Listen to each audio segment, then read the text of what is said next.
Hey guys, I'm working on a Pioneer PL540 direct drive turntable. Everything on this unit looks really, really pretty clean. Everything's in pretty decent shape. I've started to recap the power supply board here, just 3 caps on there. Started looking at our next board. And this guy has got a few more caps on it, but also it goes underneath the motor here, and you can see it comes out on the other side. That's part of that same circuit board. And this is the first one of these units that I've serviced personally. So first I was looking, you can see I've already got one of the screws out there. There's just 3 screws, and then one here in the circuit board holds that whole assembly in onto the bottom plate. So I was looking, if I pull that out, it doesn't really give me a lot of wiggle room with the way the wires are. So I didn't want to pull on anything, do anything wrong. So I started looking at other ways to get into that. And you'll notice there's also another circuit board in there that has, way in the back, another cap that I'm going to want to replace. And obviously I can't get to that one as is. So I'm looking at options. Either up top there's 1 screw here, and then 1, 2, 3, 4, and then it looks like this whole assembly should lift up. My other option is going to be to remove this this black bottom plate from the bottom and flip everything out that way, and that would leave this whole mechanism in place. So this is where, as a tech, it's important to not just rush into things and start taking things apart. Like I say, I haven't done one of this particular unit before, so I'm going to do a little homework and maybe reach out to someone else who may have some experience with this, and see what the best way to get in there is. We definitely want to get this 100% for our customer. There it is. I'll be back when we get some more information what our best way to get in and replace these capacitors is. We'll catch you guys in a bit. Alright, it turns out the easy way to do this is to remove those 1, 2, 3, 4, 5 screws that hold this whole assembly in, and it lifts right out. We do still need to use just reasonable caution. We don't want to pull any wires, mess anything up. But that lifts right out, and that should make it easy for us to get all the dead bugs out of it. Get to this one cap down here. And it'll make it easier to get the whole motor assembly out, so we can get into that and get those caps changed too. I'll get this taken apart, and then we'll see what it looks like. Okay, we're getting down in there where we've got the motor out and apart. You want to be super careful. Treat everything like it's extremely fragile in here. As you get the top off the motor, so the top with the magnet in there, inside here there is a little metal ball that goes on this. Make sure you don't lose that, but we'll clean all this up and we'll lubricate everything nice when it goes back together. So this is a good chance to service our motor as well. I'm down to these last 3 screws that go through and hold this whole assembly on. I'm going to take those out, and then I'll get these caps changed, and I'll get the dead bugs wiped out of here, get everything cleaned up in here. Okay, one more thing real quick, guys. You can see I've got the motor pulled off the core here. Unfortunately, this is the only way to get in and replace a couple of these capacitors. I really wish there was another way to do this. With this off, guys, this top assembly, this is loose on here. You know, these little tiny wires coming down all the way around. So that is completely separated except just those little tiny wires. So we got to be super careful. I'm gonna get some painter's tape, and I'm just gonna tape that on, and I'm gonna replace just these few capacitors that I have to with this off, and then I'm gonna put it right back together. I don't want this apart a second longer than it needs to be.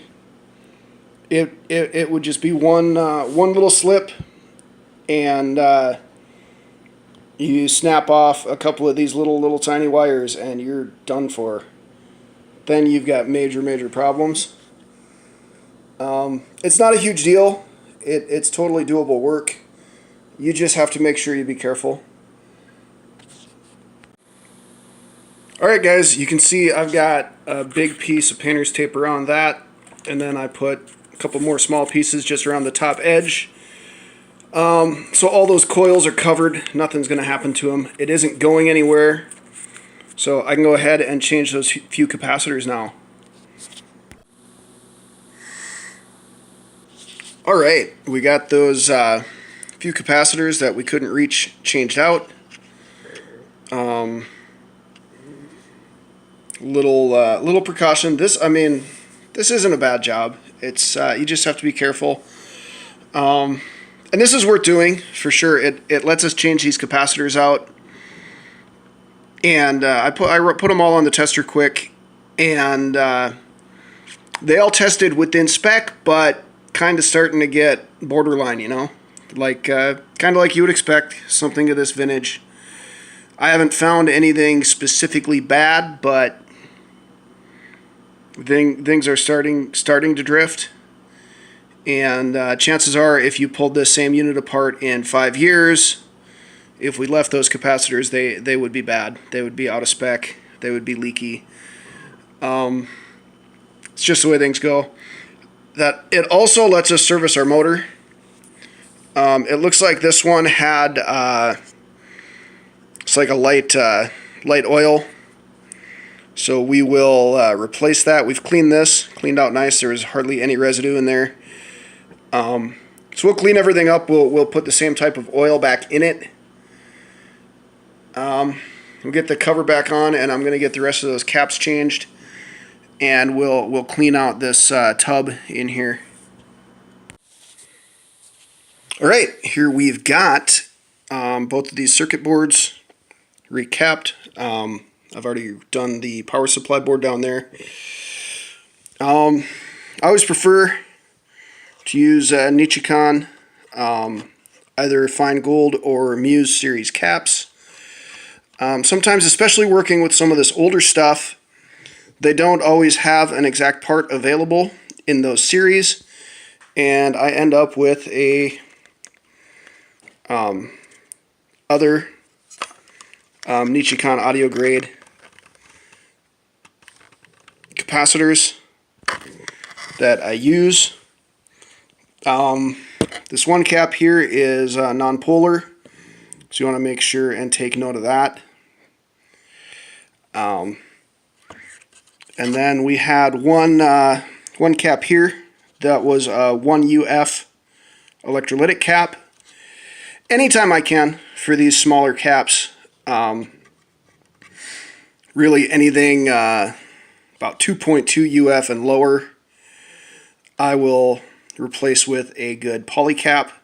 It's parts that just weren't available when these were made new, but this is a more reliable, better performing cap than an electrolytic any day of the week. There we have it. I'll get this tub cleaned out, and we'll get that back together, and then we'll take a look at our tone arm and all of that mechanism there. Alright, now that we've got all of the electronics and the motor serviced, we're going to go ahead and take a look at the mechanical parts of this. And for right now, it's just visual inspection. We're going to look at all of these moving pieces in here. See if I can get the camera under there. Not really. Just looking for any signs of wear, anything that's dirty.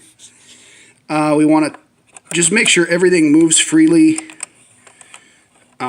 We want to look at things that have grease or lubricant on them and just check and make sure that grease is still pliable, that it's not dried up. Make sure everything moves free. Looking inside here, I'm guessing that somebody lubricated this unit at one point already. Everything seems clean. Everything seems to move okay. So I'm not seeing a reason to add any more lubricant to it. Remember, a tiny bit is a lot. The only thing I'm going to do is I'll put a little bit of silicone grease on this gear here, and then it'll distribute itself over this larger gear. It's the only thing I think needs lubricated in here. Everything else seems really good. Next thing we'll look at is our tone arm. And these are dry lubricated. You don't want to use any kind of grease or oil in these. You can get a dry lube graphite-based product for these. But there's a good chance it will never need serviced. We just want to move everything. Everything moves nice and smooth. There's nothing catches. Everything in this feels great. Our tone arm at balance is nice. We want to check our elevation here.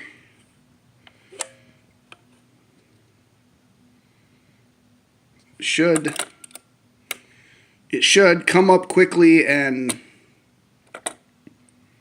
drop down fairly slow. Comes right up, drops down. Everything seems fine. All of that, I just need to do a little cleaning here on the tone arm. A little dirt, grime on there. I don't think any of that needs any attention. The next thing to do will be just to check our wires, our tone arm wires, and our connector cables. Make sure those are good. And then we should be pretty well set. Alright, so I've just got a spare head shell here I use just for testing this stuff. So we're just going to check against, got my meter over here. Just going to check against the other wires for any shorts, anything like that. And then we're going to check our lead wires.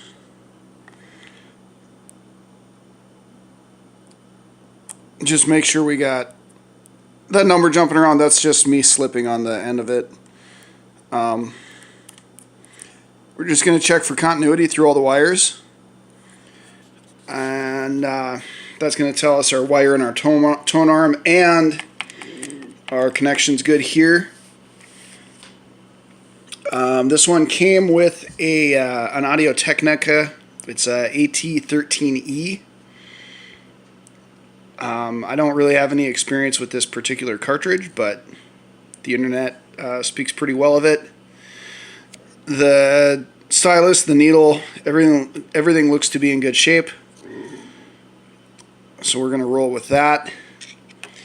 And the last thing I've got is the feet have pretty much rotted off of this player.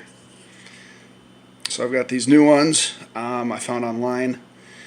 These are supposedly very similar to original dimensions, and they're supposedly a better material that'll absorb vibration better. So we're going to put those on. And that's it. This one should be done, good to go. Thanks for watching, guys. Be sure to like, subscribe, keep watching our page.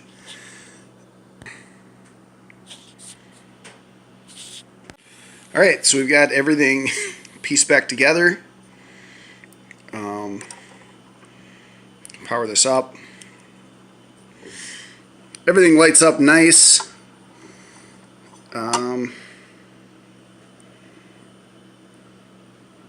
One thing you gotta love with these direct drive players, I know it looks like it's bouncing around quite a bit now, but that's just because the cameras and frame rates don't pick these things up well.